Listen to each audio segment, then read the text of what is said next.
Muito bom dia. Obrigado por participar de mais esse evento da Sociedade Brasileira de Eletromagnetismo, denominado Momento Magnético. A Sociedade Brasileira de Eletromagnetismo congrega aí toda a comunidade que estuda e pesquisa sobre fenômenos eletromagnéticos e foi fundada em 1994. E agora nós criamos esse evento denominado Momento Magnético e nós temos o prazer de receber nessa data o professor Eduardo Fontana, que é professor da Universidade Federal de Pernambuco e ele nasceu no Rio de Janeiro em 1957, é engenheiro eletrônico, formado em 1980, mestre em Física em 1983, ambos pela Universidade Federal de Pernambuco, e fez o seu PhD na Universidade de Stanford, em Engenharia Elétrica. Atualmente, o professor Eduardo Fontana é professor titular do Departamento de Eletrônica e Sistemas da UFPE, com atuação nas áreas de fotônica, plasmônica, sensores e instrumentação. Em paralelo com sua brilhante carreira de pesquisador, o professor Eduardo Fontana também tem uma carreira como músico, líder de uma banda de rock chamada RG-CPF, que eu aconselho aos colegas aí a assistirem os vídeos que ele disponibiliza aí em sua rede social. Vale a pena porque o rock, de fato, é de qualidade equivalente ao conhecimento que ele vai transmitir a gente aqui sobre o eletromagnetismo. Então, agradeço muito ao professor Eduardo Fontana e passo a palavra ao professor Eduardo para a sua manifestação, né, como nós combinamos, em tom de 40 minutos, após o qual vamos abrir para a audiência. Professor, a palavra é sua. Obrigado, professor Cardoso. Eu vou compartilhar minha tela aqui. Bom, só compartilhar, né? Tela cheia, certo?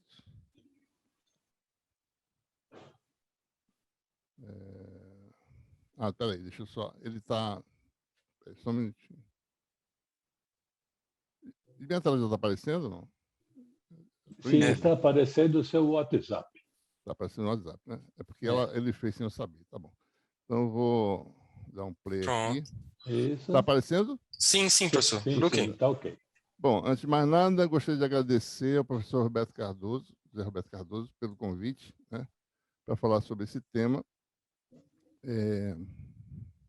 Tratado de eletromagnetismo, né, paradigmas de ensino das engenharias. Eu sou professor do Departamento de Eletrônica da Universidade Federal de Pernambuco já há 40 anos, né, e desde estudante, né, eu já gostei de eletromagnetismo, né. Na realidade, eu acho que em cada turma, talvez no máximo um aluno goste da disciplina, talvez dois, né, em casos raros. Tá certo? É uma coisa que não é só no Brasil isso, mas é no mundo inteiro, tá certo? Então, a gente luta para tentar persuadir os alunos a gostarem de eletromagnetismo, tá certo?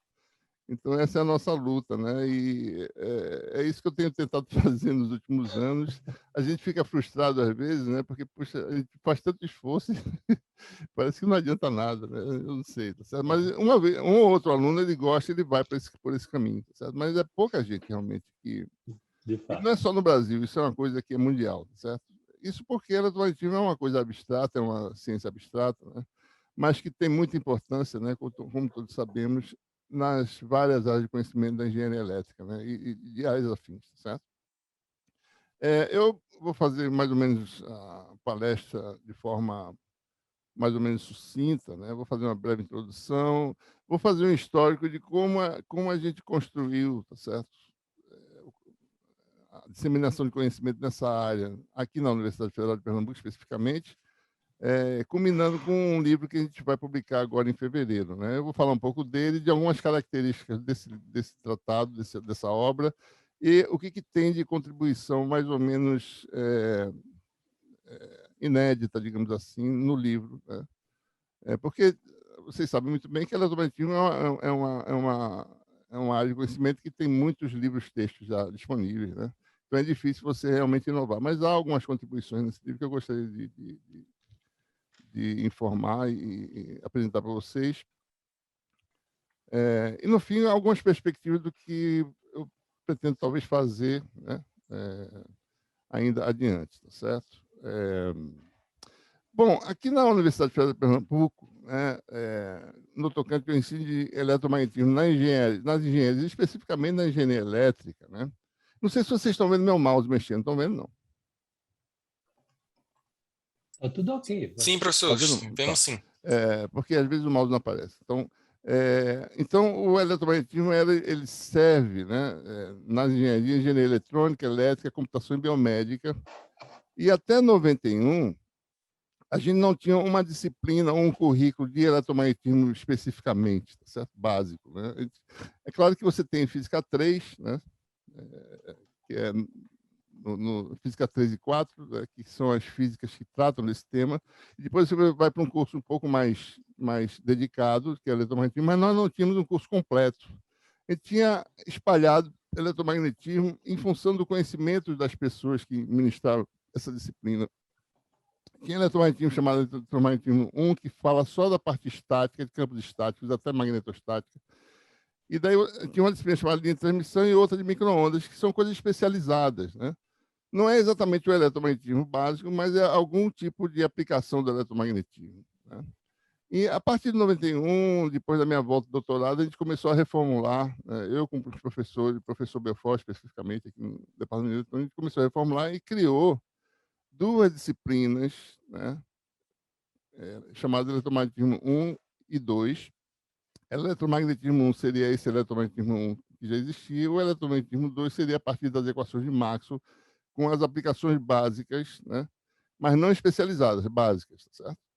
Do eletromagnetismo.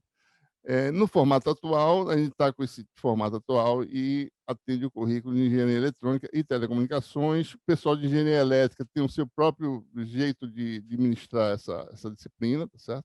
Eles puxam para máquinas elétricas, né? Para circuitos magnéticos, essas coisas, tá certo? E a gente tenta dar um arcabouço mais básico para todas as áreas no nosso currículo, né? Engenharia eletrônica. Bom, ao longo dos anos, a gente também foi desenvolvendo material didático, né? Em 94, eu concluí uma primeira versão dessa parte 1 de eletromagnetismo, que vai ter magnetostática. A gente depois vai falar mais especificamente dessas coisas. Em formato impresso, então o pessoal ia na Xerox tirar cópia, as famosas notas de aula de Xerox, né? Então o pessoal ia lá e fazia isso. Depois a gente gerou um PDF que ficou disponibilizado aos alunos. Bom, em 2008, nós criamos o canal Eletromagnetismo no YouTube, tá certo? Só para dar uma ideia, né? O YouTube foi implantado em 2005, né?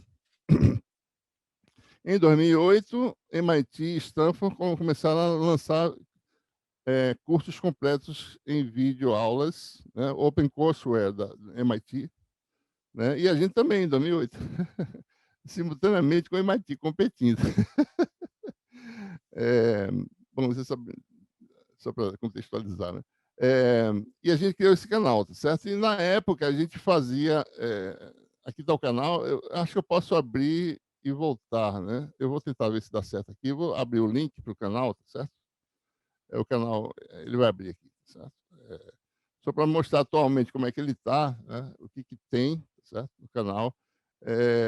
O canal de cursos já tem 12 edições de curso de eletromagnetismo 1 e eletromagnetismo 2, cursos completos, tá certo? Nós temos aí 3.000 inscritos aproximadamente e a gente tem 500.000 de visualizações, né? Desde sua implantação, certo? Deixa eu voltar aqui, né? E nós temos aí também como a gente fazia originalmente, né? Nosso esquema de gravação de material era esse aqui, tá certo? Uma mesa, uma câmera superior e feito no papel, gravado, né? E depois processado e publicado.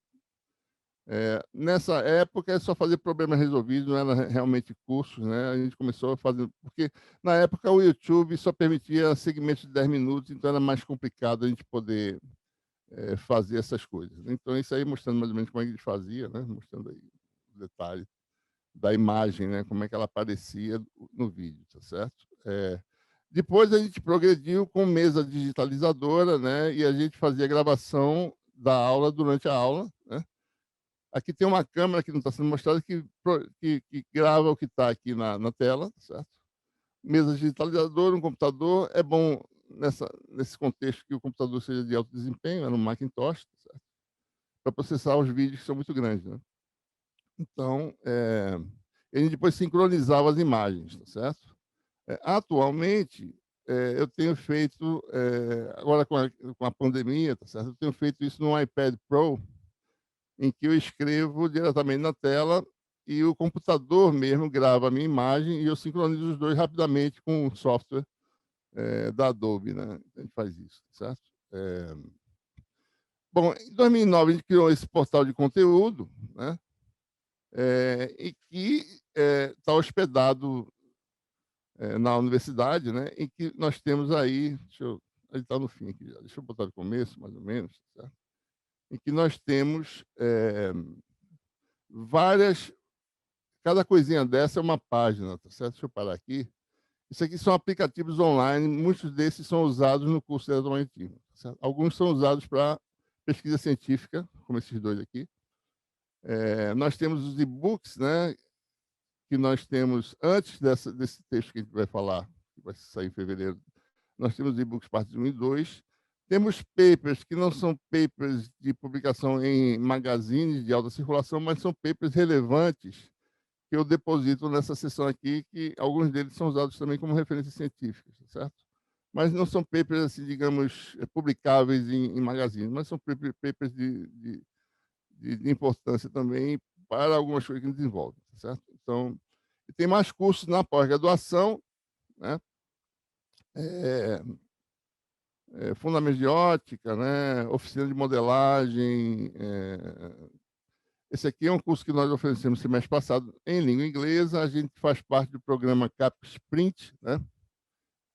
Em que a gente tenta aumentar a nossa inserção internacional.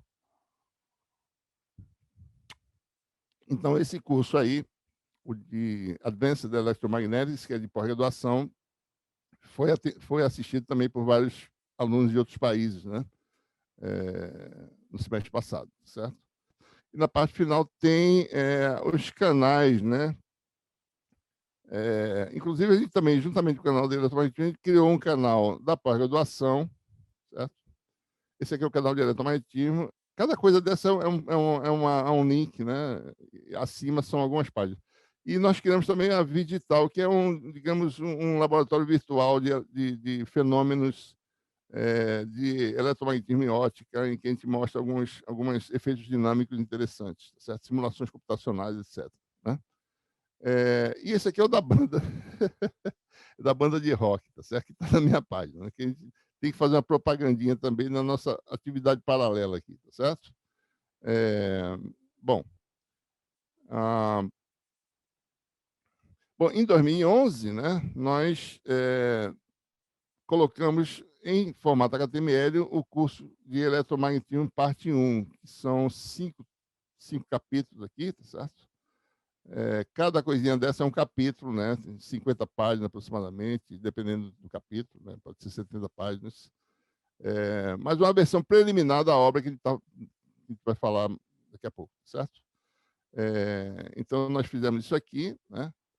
E em 2013, nós fizemos a parte 2, e aí a gente completou. E aqui tem mais 6 capítulos, tem um 12º capítulo que não está disponível online, certo? Já em função das restrições para a publicação do novo livro de eletromagnetismo que a gente estava fazendo. Né?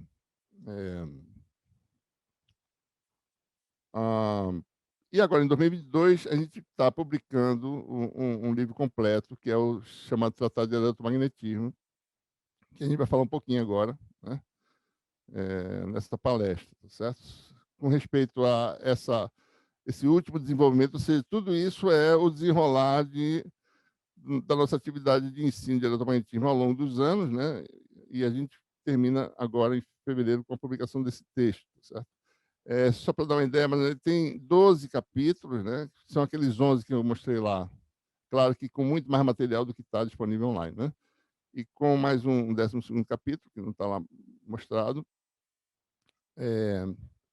E nossas disciplinas, que são eletromagnetismo 1 e 2, corresponderiam aos capítulos 1 a 6, né? O 6º capítulo é quando você conclui com as equações de Maxwell, né? Para campos dinâmicos, tá certo? E o eletromagnetismo 2 são as aplicações básicas ainda, não especializadas, mas básicas, né? De 7 a 12, das equações de Maxwell. E a gente, nesse texto, tenta não ser muito especializado, certo? Porque cada coisa dessa é uma área de pesquisa em si, não uma área de atividade, uma área de conhecimento. Bom, é uma coisa interessante também que, em função das videoaulas, que a gente começou a ministrar em 2008, e para garantir que muitos alunos começaram a assistir videoaula e não assistir a aula presencial, né? Então, para garantir que o pessoal realmente estava acompanhando o material, a gente aumentou o número de avaliações. Na realidade, o objetivo é aumentar a quantidade de tempo que o aluno está em atividade, não de forma passiva, mas de forma ativa, tá certo? Então, a gente criou antes, né, 6 pares de oficinas por disciplina, certo? Então, na prática, são 12 tipos de avaliações para uma disciplina de eletromagnetismo 1 e 12 para eletromagnetismo 2. Cada par corresponde a um capítulo digamos, do capítulo desse livro, tá certo? E atualmente, com a pandemia, né, que a coisa ficou remota, né, eu também criei, certo? E foi uma coisa benéfica que eu vou praticar isso agora também. Eu estendi essa metodologia de avaliação de conhecimento também na pós-graduação, né? Oficina escrita e oficina oral, ou seja, arguição oral e 50% de peso, digamos assim, na nota em cada avaliação. Então, você tem a oficina escrita, que você faz a parte analítica, e a oficina oral, em que a gente vai conversar com o aluno para ver como é que ele está resolvendo o problema, como é que ele está pensando para resolver aquele problema, numa conversa direta com o instrutor, digamos assim, né?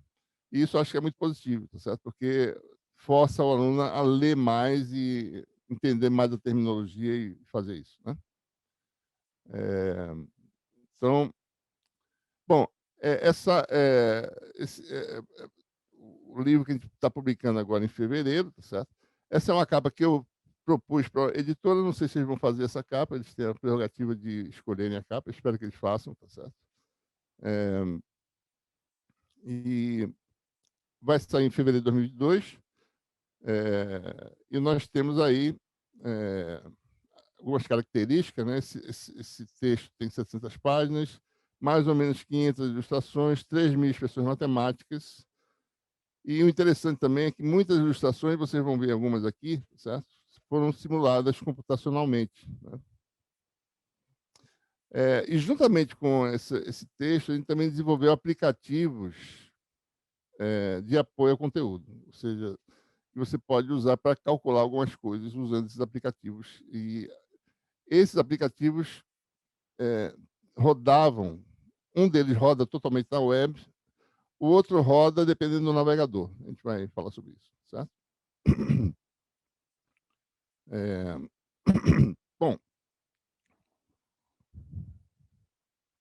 especificamente no conteúdo que a gente desenvolveu ao longo desses anos, né? Esse tratado, ele é dividido, digamos, em 12 capítulos, né? Como é de praxe, a gente... vou ter que clicar algumas vezes algumas coisas aqui, porque tem... Vocês observam que tem uns filmezinhos se mexendo aqui, né? Eu não sei como é que ele faz. Pronto. Então, a gente faz a álgebra vetorial, né? Tradicional, tá certo? Em que a gente fala sobre operadores, sobre operações diferenciais, né? Gradiente, divergente, rotacional, etc. A gente usa um rigor matemático nesse tratado que é usado em todos os capítulos, tá certo? No capítulo seguinte, que é o de eletrostática, a gente tem algumas contribuições interessantes, algumas visualizações de linhas de campo, né, que a gente calcula usando... isso aqui é a solução de equações diferenciais por diferenças finitas, são linhas de campo reais de cargas num tetraedro, né, certo? De mesmo sinal, né?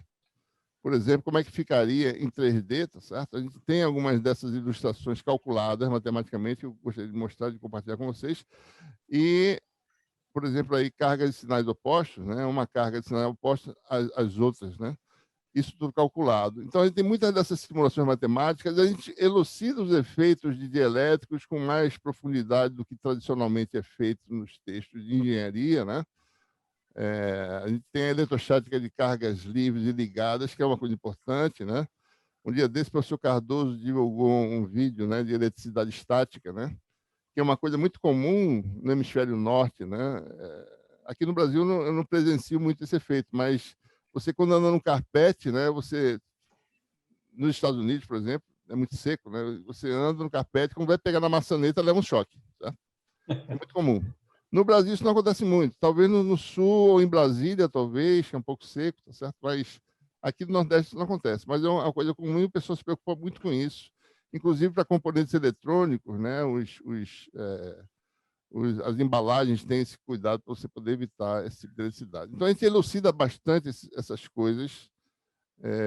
A gente fala em energia, né? A gente fala em espaço de estado, né? Quando a gente fala em energia, né? Energia de sistemas não lineares, etc.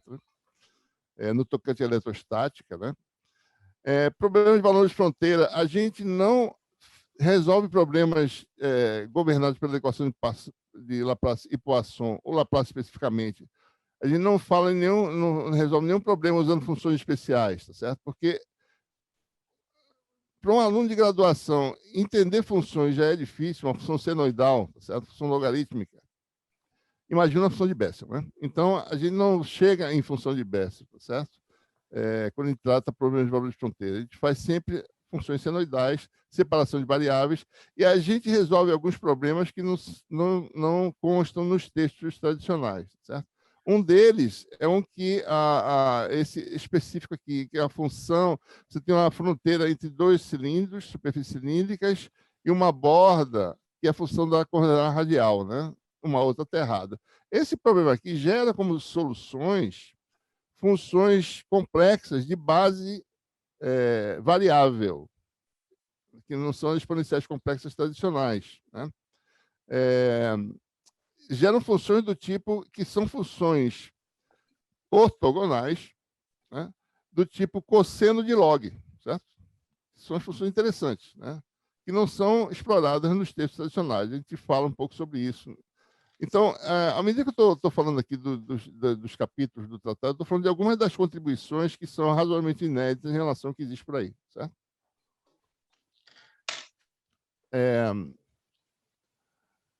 A gente também explora o método das imagens no contexto de problemas de valor de fronteira e mostra como usar o método das imagens para resolver equações de Poisson, né? Por exemplo, no hemisfério, né? Aqui tem uma distribuição de carga, superfície aterrada. A gente resolve sem usar a função de Green, usando o método das imagens, mostrando como é que resolve isso, certo? A gente estende o método das imagens para várias situações, inclusive envolvendo dielétricos e superfícies condutoras, entre outras coisas, né? Então, é uma outra contribuição também que a gente fornece aí, tá certo? Nós temos aí os outros tópicos, né? Condução elétrica, magnetostática, equações de Maxwell. Esses 6 primeiros tópicos fazem o curso de eletromagnetismo 1, né? E os 6 seguintes, que são ondas planas, reflexão e refração, linha de transmissão, guia de onda, reflexão e refração e ressoadores, fazem a parte 2, né? No tocante à condução elétrica, a gente trata de alguns problemas envolvendo, inclusive, relaxação em condutores, mas relaxação envolvendo diferentes materiais, que é um problema mais complicado também, mas é interessante se resolver, porque tem algumas nuances que são instrutivas e elucidativas de como os condutores se comportam, né? Isso aqui fornece um conjunto de equações acopladas que a gente resolve e tem resultados interessantes e que vale a pena destacar nesse tratado, certo? A gente também calcula algumas situações. Isso aqui é um gráfico exato de linha de corrente num papel resistivo perfurado, tá certo? As linhas de corrente seriam calculadas. Isso aqui é um gráfico calculado em matemática, que é um software, né? Que a gente utiliza para calcular muitas das simulações desse tratado, tá certo? Bom, a gente também, na parte de condução elétrica, a gente trata a questão de interação de campos com portadores de corrente, né? E comenta, tá certo? Também se você tem uma interação em que há ganho ou perda. Tá? Então, a gente tem uma expressão básica que mostra, bom, para eu conseguir amplificar um campo eletromagnético, basta eu reverter o sinal do produto JR, produto escalar, certo? E isso é importante, né? Então, é importante esses conceitos nessa parte de condução. Na parte de magnetostática, a gente fala sobre todos os tópicos que devem fazer parte da magnetostática, mas a gente explora um pouco mais algo que é pouco explorado nos textos tradicionais, que é o uso do potencial vetor para calcular, para resolver problemas de valor de fronteira, certo? E também potencial escalar magnético, a gente fala também, certo? Esse aqui é um exemplo, né? Potencial vetor de uma pastilha sujeita a uma distribuição de corrente uniforme, certo? Você pega essa pastilha, calcula o potencial vetor no centro e vai expandindo o raio da pastilha e obtém o valor limite. E a partir desse potencial vetor, você deduz o campo B e o campo H, né, dessa distribuição de corrente. Né? E é interessante você ver, né, que o potencial vetor é quadrático na região de corrente e cai linearmente, tá certo? E é por isso que você vai ter uma função linear aqui dentro para o campo B e uma função constante para o campo B fora. Né? A gente mostra, ou seja, a gente resolve vários problemas de magnetostática, mas a gente tem muitas coisas que abordam, que tratam, que são tratadas com o uso do potencial vetor e potencial escalar. Tá? Equações de Maxwell, a gente trata as equações de Maxwell da forma tradicional, tá certo? A gente introduz energia, né? Indutância no contexto das equações de Maxwell, depois que você introduz corrente de deslocamento e a lei de Faraday, né? Que são os marcos para você concluir com as equações de Maxwell, mas tem uma coisa importante nesse texto também, que a gente percebe em muitos textos uma ambiguidade de notação, tá certo? Existem campos que são os campos físicos, né, que são aqueles que dependem explicitamente do tempo, né, e das coordenadas, certo? Existem os campos que a gente usa elementos matemáticos que são vetores complexos, que são coisas complicadas, né? E muitos autores não diferenciam muito essas duas quantidades, né? O campo que é físico, que a gente pode representar, tá certo? Com uma direção em sentido, vetores, né? E campos complexos que não têm interpretação geométrica, né? Então, a nossa anotação é importante, a gente diferencia os campos complexos dos campos físicos. Isso é rigorosamente seguido ao longo do tratado, certo? A gente fala de ondas planas como os elementos fundamentais para você poder entender vários outros fenômenos envolvendo ondas eletromagnéticas. Né? Aqui é um exemplo de um gráfico feito, calculado matematicamente. Isso aqui não é arte, mas é um plot, tá certo? De um plano e uma senoide, né? Que é uma telha, tá certo? Mostrando a característica dos campos. Mais outro gráfico que é calculado matematicamente, que é uma das características do tratado. Alguns gráficos são calculados matematicamente, mostrando como é que a onda seria vista em corte. Né? A gente também lida com... a gente faz um tratamento no tópico de ondas planas, mostrando detalhadamente a interação de campo com osciladores, né, usando um átomo como sendo um oscilador, e com isso você pode obter a resposta de meios materiais, a aplicação de campo eletromagnético, que explica tudo, praticamente, né, que a gente vê no nosso dia a dia, né, por que o metal reflete, né, por que há refração e por que isso acontece.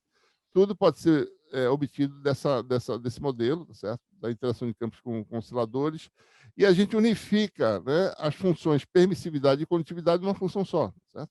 A gente mostra como fazer isso, né? De forma detalhada, tá certo? A gente fala sobre perdas também nesse contexto e dispersão, né? E eu gostaria só de ilustrar para vocês o fenômeno de dispersão que a gente... Quer dizer, junto com o tratado, nós temos nossas simulações que estão no nosso laboratório virtual. Né? Ela já terminou. Isso aqui é a dispersão de dois pulsos, tá certo? Se propagando no meio dispersivo, né? Você tem um alargamento e, a partir de um certo comprimento, esses pulsos não podem mais ser distinguidos, certo?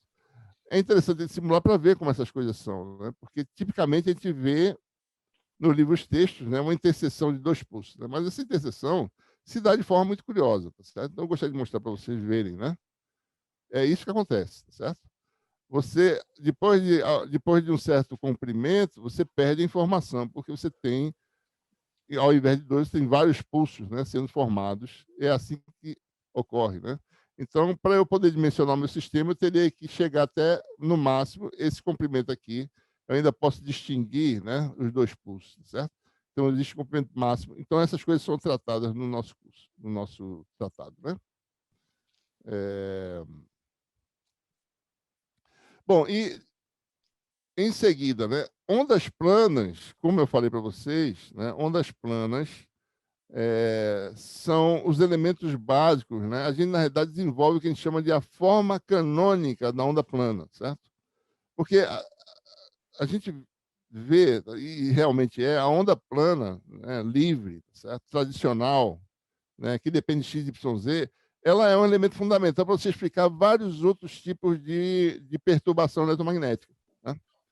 Então, a gente chama de forma canônica. A gente usa essa onda plana para a gente resolver vários problemas, certo? Que são resolvidos usando essa forma canônica, né? Um deles é reflexão e refração, usando ondas planas, certo? A gente trata de um tema importante, que é cálculo de reflexão e transmissão de estruturas, certo? A gente introduz o conceito, né? A gente fala de forma mais detalhada de um conceito de cálculo do que a gente chama de reflectância e transmitância e absorbância. O cálculo de transmitância não é tão trivial como se possa parecer, tá?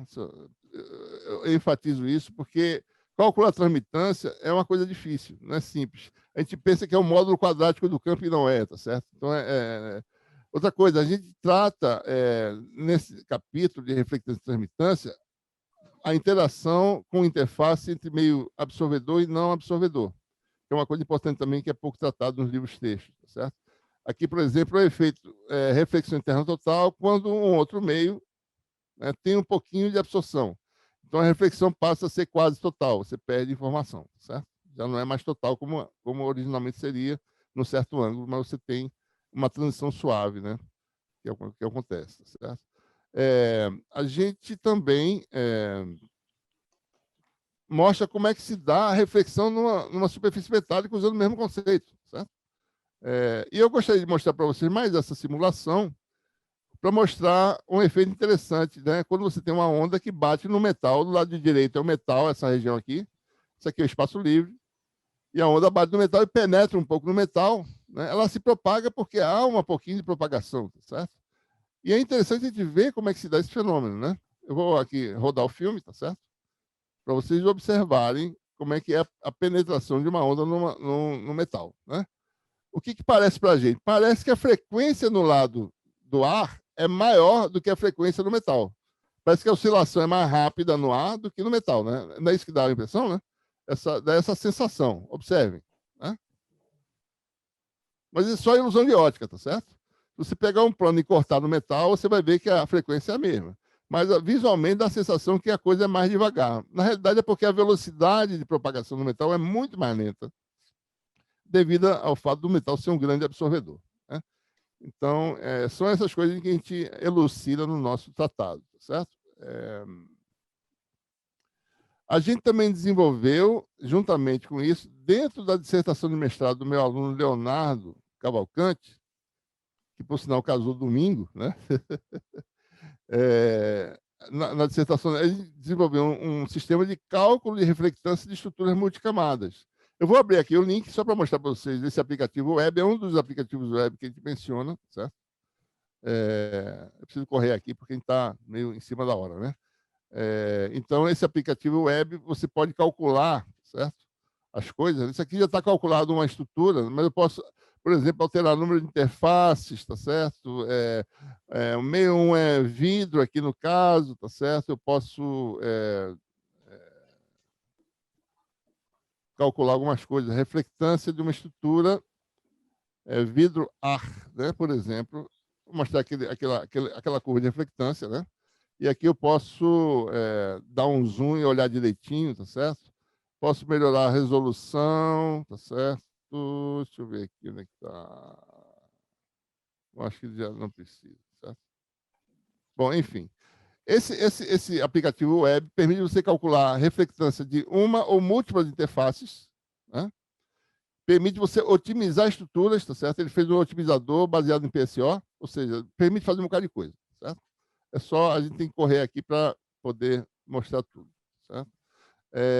Então, isso vem junto também, os alunos usam esse aplicativo para fazer cálculos nesse capítulo de reflexão e refração, né?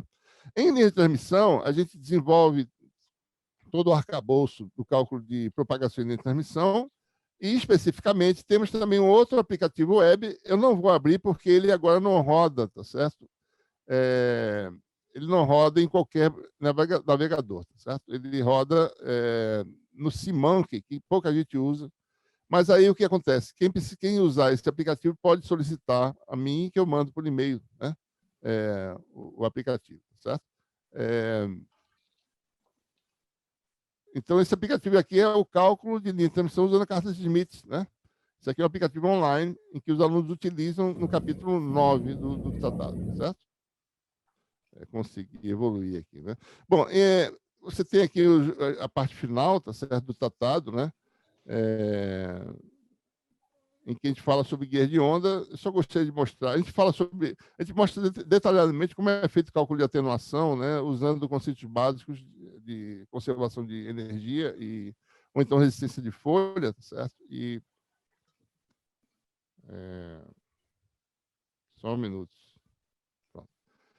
Tem uma coisa importante, é uma contribuição também inédita, a gente mostra como fazer decomposição de módulos guiados num guia de onda usando ondas planas, né?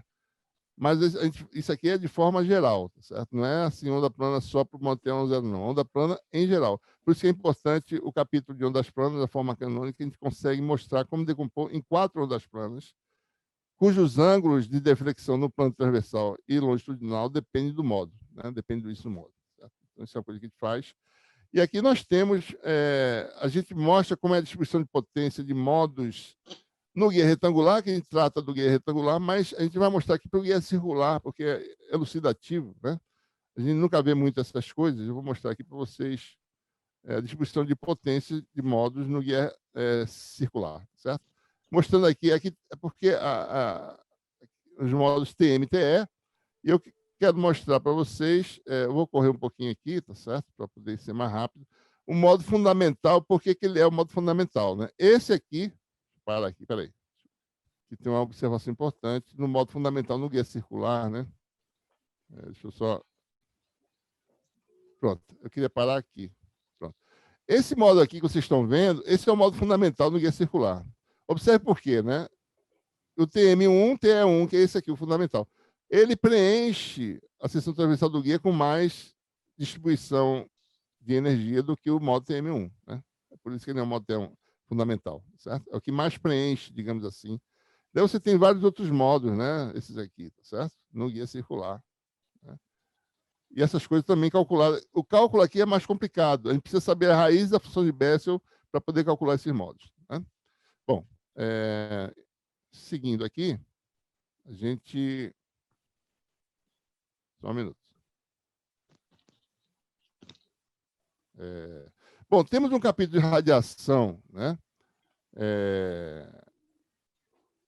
Em que a gente fala sobre a radiação de elementos localizados, mas não progride muito. A gente não fala em conjuntos de antena, não fala nada disso, porque isso para a gente já é uma coisa especializada.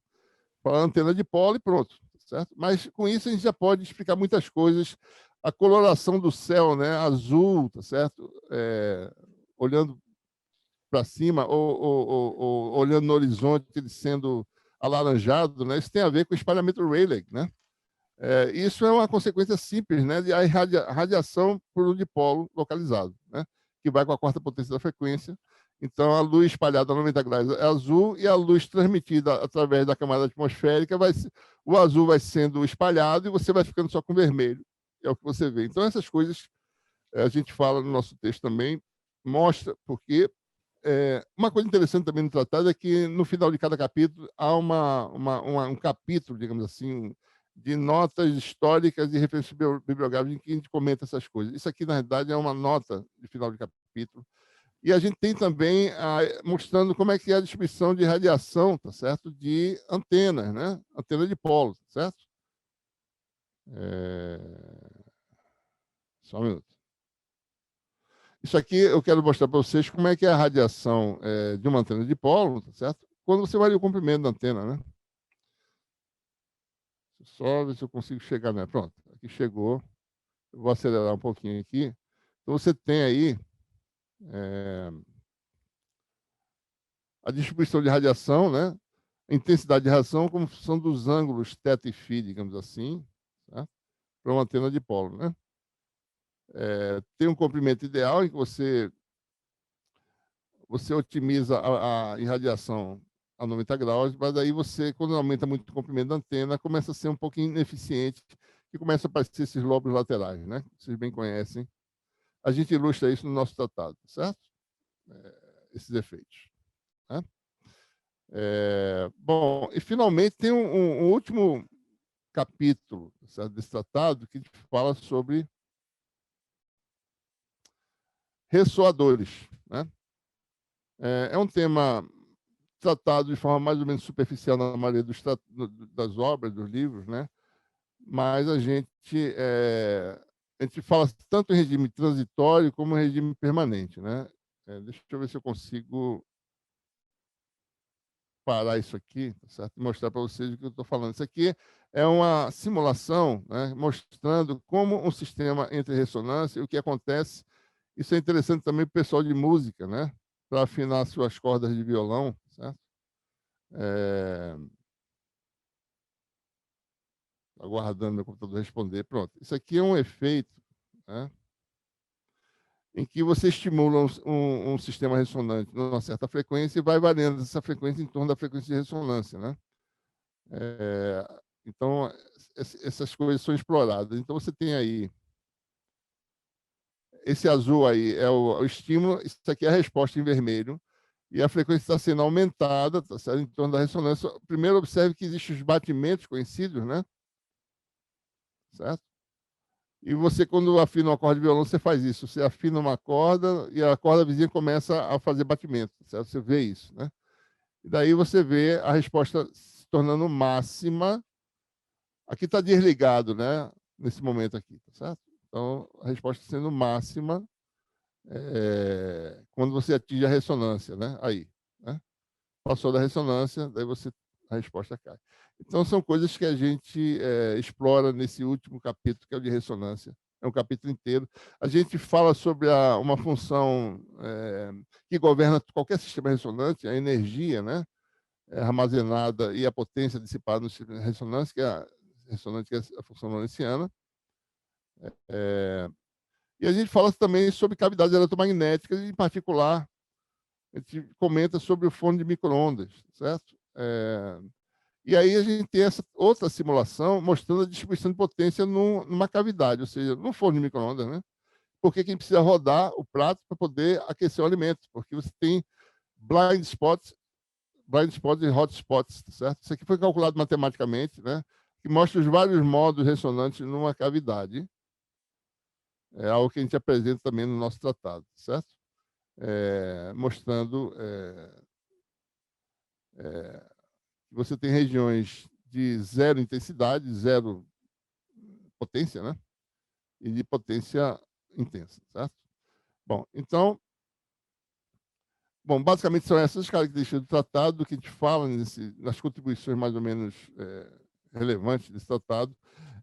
A gente pretende fazer uma edição avançada logo que a gente tiver tempo, tiver algum tempo para fazer isso, né, desse tratado, que seja mais para nível de pós-graduação. Daí a gente vai entrar com as funções especiais e com outros fenômenos que não são tratados aqui, certo? Talvez fazer uma versão em língua inglesa. A gente quer também fazer um laboratório de eletromagnetismo, né? Não só virtual, mas também real, certo? Na verdade, eu estou muito motivado a fazer isso agora, certo? No final da minha carreira. Deu vontade de fazer um laboratório de eletromagnetismo para os alunos, né? E desenvolvimento de novos aplicativos web, né? é uma coisa que a gente pretende fazer também, certo?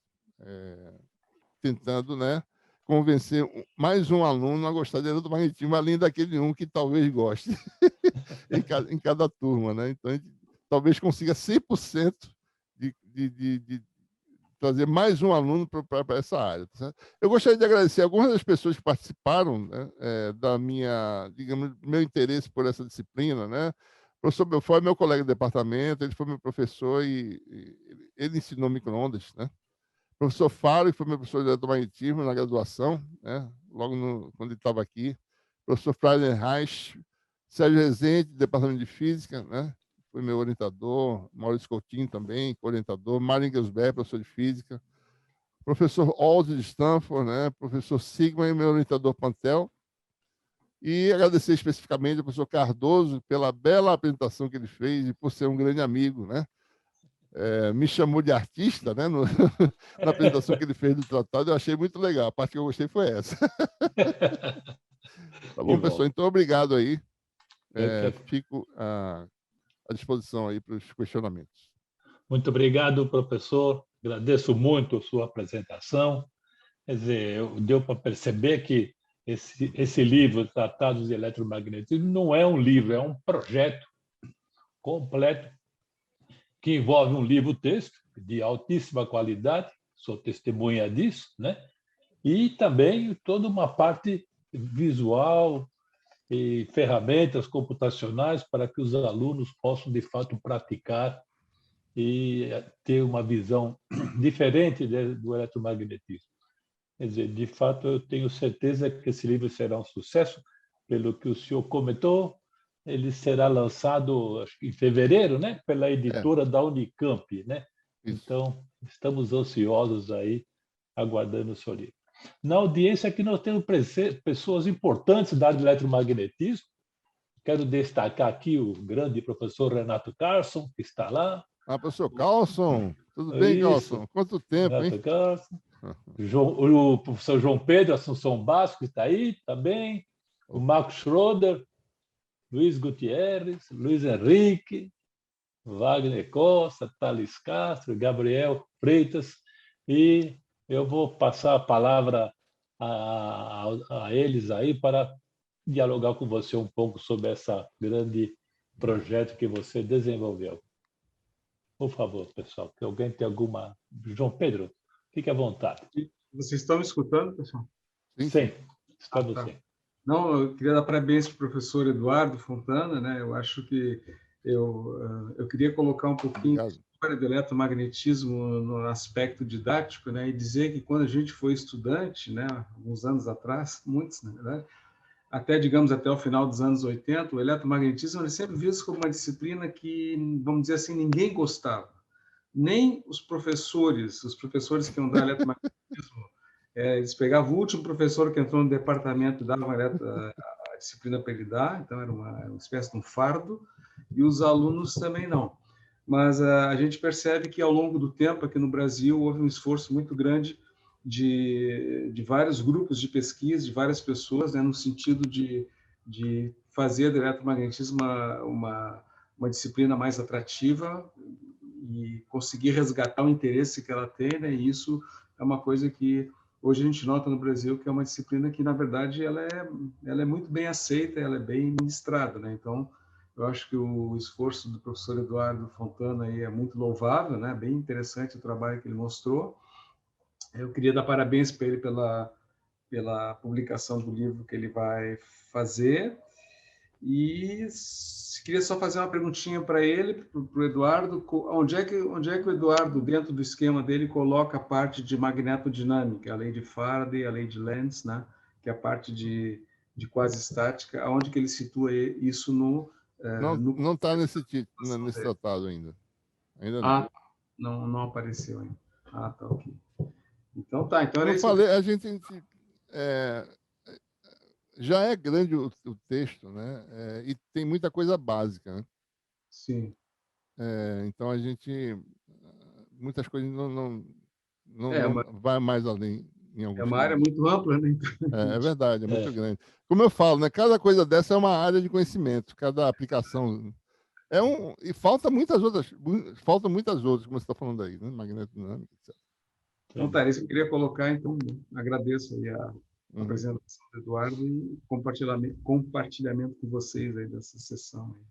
Sempre agradável ver os amigos aí. Muito obrigado, João Pedro. Mais alguém vai se manifestar? Professor, posso fazer uma pergunta? Ô, Marco, como vai você, Roberto? Tudo bom, bem? professor?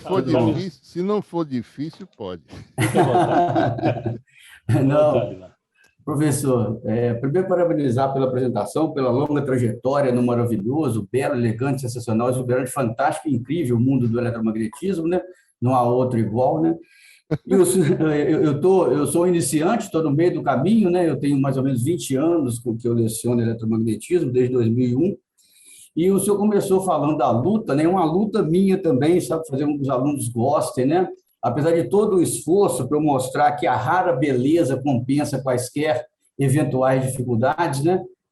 A cada turma de 50 alunos também, se conseguir 2 é uma festa, né? Que gostam da disciplina, né? Eu até tatuei, professor, as equações de Maxwell nos meus braços, né? No braço direito tem as equações de Maxwell na forma diferencial e no esquerdo na forma integral. Mas nem assim os alunos ficam sensibilizados, sabe, professor?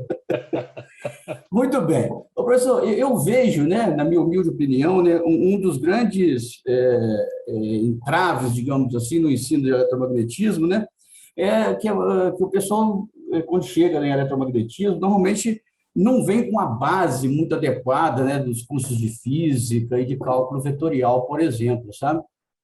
Então, a gente tenta uma aproximação muito grande com os departamentos de matemática e física, né? Mas numa aproximação dentro do departamento de engenharia elétrica já não é muito simples, imagine com outros departamentos, né? É verdade. E eu gostaria de saber como o senhor tratou essa questão ao longo da sua vida, né? Porque sem essa base de cálculo vetorial, da física básica lá, claro que não é impossível, mas fica um pouco mais difícil, né? Essa comunicação, dada essa... O senhor comentou o caráter abstrato do eletromagnetismo. É essa a pergunta, professor. Muito obrigado. O que eu faço, é o que acho que muita gente faz, é fazer uma revisão matemática, né? Mas parece que você fala assim, esse vetor aqui, da pessoa parece que nunca ouviu falar. Eu falei, como é que vocês não estudaram isso antes? Certo? A sensação que dá é essa, né? O que eu tento fazer é tentar mostrar com simulações computacionais como são essas coisas, né? É o que eu tento fazer, tá certo? E tentar revisar tudo que eles viram antes, né? De álgebra vetorial, geometria analítica, cálculo, essas coisas. A gente tem um capítulo específico, né, disso aí. Eu acho que é o que muita gente faz, né? Não sou só eu, certo? Mas é isso que eu faço. Mas mesmo assim, eu acho que, como nos últimos 40 anos eu observo, no máximo 1 ou 2 é quem gosta de eletromagnetismo, eu acho que não sei se tem solução não esse problema. Ok, professor, obrigado. É difícil, é complicado. Mais alguma questão? Eu gostaria de ter a oportunidade de cumprimentar o professor Fontana, pode ser? Será um prazer, professor Renato. Obrigado. Será um prazer.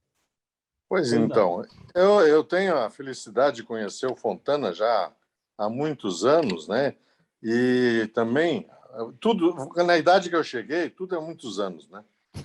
Então, eu tenho acompanhado já há bastante tempo os vídeos, as videoaulas do Fontana no Facebook. Ultimamente eu não tenho mais visto, não sei se não está colocando mais no Facebook, né? Mas eu acompanhava sempre as videoaulas, dava uma olhada para ver como é que estava. Inclusive, isso me interessou bastante. E eu até convidei o Fontana uma vez, né, Fontana, para ir a Curitiba, na época que eu estava na UTFPR, para dar uma palestra lá também sobre esses métodos de ensino mais modernos, né, que, na verdade, se mostraram oportunos em função da pandemia, né? Quer dizer, eram úteis, né? Não só era uma novidade, mas, né, que facilitavam o ensino para os alunos também, mas que se mostraram úteis agora com essa pandemia, né? Então, essa visita lá em Ponta Grossa deve ter o quê? Quase uns 10 anos, né, Fontana? É verdade, né? Acho que foi 2013, eu acho, mais ou menos. Acho que foi 2013. Então, tu vê que tem bastante tempo, né? E gostaria de parabenizar por esse trabalho imenso aí que organizasse nesse tratado de eletromagnetismo, né? Eu não sou professor de eletromagnetismo, né? Eu sou professor de máquinas. Sim. Eu sou um coitado de um usuário, né, de eletromagnetismo, né? E a gente vê a importância, né, de conhecer o eletromagnetismo, mesmo não sendo um professor de eletromagnetismo, a gente necessita dessa ferramenta intensamente para ensinar a máquina elétrica para os alunos, né? Então, eu acho que esse tratado vai marcar vai ser um marco para a área de eletromagnetismo no país, e se fizer uma versão em inglês, com certeza vai ser um marco também internacionalmente. Parabéns, Fontana, continue nesse caminho. Eu recebo também os seus convites para as apresentações, né, do RG e CPF, né? Mas, infelizmente, eu sempre tenho que agradecer e não posso comparecer, rapaz. Né? Agora não tenho mais bolsa do CNPq, fica difícil participar dos congressos. É verdade. Mas estou acompanhando. Os vídeos que tu manda tocando, as músicas, eu escuto com muito prazer. Certo. Obrigado, abraço, professor. Fontana. Prazer em revê-lo, mesmo que virtualmente, mas é um prazer revê-lo. Todo meu. Um abraço. Um abraço. Então, Eduardo, quer dizer, a expectativa do lançamento do livro é grande. Nós estamos aí ansiosos. Eu espero, se caso seja feito um evento aí de lançamento, não esqueça de nos convidar. Certo. A SBMag teria prazer imenso aí de transmitir. Eu vou ver aí como é que vai ser, porque eu vou estar viajando exatamente no começo de fevereiro. Se sair em fevereiro, eu não estou no Brasil. Daí, talvez só em junho, quando eu voltar, que eu faria alguma coisa, talvez. Tá certo. Mas se eventualmente for algo virtual, que a SBMag possa transmitir, seria um prazer imenso. Certo, aí, a gente faz um livro de eletromagnetismo aí não é fácil fazer. É um projeto de uma vida inteira, né? Nenhum livro de eletromagnetismo aí é fruto de apenas alguns aninhos de experiência. É necessário, de fato, décadas de experiência, né? É o caso aí de ser o livro do professor João Pedro também, é livro de décadas de experiência, né? Que está aí no mercado. De modo que eu agradeço muito sua participação nesse evento, né, no momento magnético aqui da SBMag, e esperamos aqui revê-lo em breve aí, né, quando muito obrigado, o livro for lançado, e será um prazer para nós divulgarmos aí junto à nossa comunidade esse lançamento. Eu pergunto se mais alguém tem alguma questão a fazer. Se não tiver, eu vou considerar encerrada essa audição, né? Então, eu agradeço. Vou agradecer aqui. Wagner, pois não, Wagner, por favor. Eu fui o oriundo também da UFPE, Fontana não foi meu professor, mas parabéns aí pelo livro, com certeza irei comprá-lo, tá? E como tu tá pertinho aqui de mim, provavelmente vou pegar um autógrafo dele, tá certo? Excelente aí. É difícil, professor, realmente, você na disciplina de eletromagnetismo, e assim, eu fui oriundo da elétrica, né, de potência, e aí lá na UFPE a gente não tinha Mag 2, a gente só tinha Mag 1, né? Então, assim, depois que eu fui para a indústria, que eu comecei a trabalhar mais nessa área de aterramento e transitórios eletromagnéticos, é que eu senti uma grande necessidade de entender o eletromagnetismo, porque senão você não entende nada de aterramento, né? E aí a gente sai daquela dificuldade, principalmente os alunos de potência, é muito agarrado a circuitos, né? Então a gente fica muito focado em circuitos, e circuitos a gente sabe que é uma particularidade do eletromag, né? Quando a gente passa a ter uma particularidade. A gente fica muito agarrado no curso inteiro de elétrica com circuitos. E aí, essa visão do eletromagnetismo é muito importante, que a gente passa, além de entender o circuito, a gente entender o físico, né? E aí, isso é muito importante, eu acredito muito. Eu também sou entusiasta, não tenho 40 anos de experiência, porque nem isso eu tenho de idade, mas, assim, fico muito feliz, professor, e vou comprar e vou ler, e depois tirar dúvida aí com o senhor. Prazer aí, obrigado. Valeu, Wagner. Valeu, obrigado. Muito obrigado, Wagner. Bom, enfim, volto a agradecer a presença dos grandes professores Renato Carso, João Pedro Assunção Bastos, sempre prestigiou e conduziu a SBMag, o Marco Schroeder, Luiz Gutierrez, Luiz Henrique, faz tempo que eu não vejo o Luiz Henrique, já não sei onde o Luiz Henrique está trabalhando, o Wagner Costa, o Thales Cássio, o Gabriel e o Sartori, que saiu agora há pouco. E não posso deixar de agradecer ao Rony, que ajudou a gente conduzir esse processo. Então, boa tarde, gente, e até a próxima. Né? Prazer em Cardoso, só Luiz Henrique aqui, só relembrando aqui, eu sou colega vizinho sim, aqui Luiz de Henrique, Fontana, né? eu estava achando que era ele. Então, eu sou vizinho de Fontana aqui. Certo. Então, E Wagner Costa, ele não pode falar mal de elétrica, não, né? Ele passou por mim aí. Né? Tá bom, então. E seu aluno, né, professor? Valeu. Grande abraço para vocês aí. Um abraço a todos. Tchau, gente. Valeu, obrigado. Tchau. Até mais. Tchau, tchau.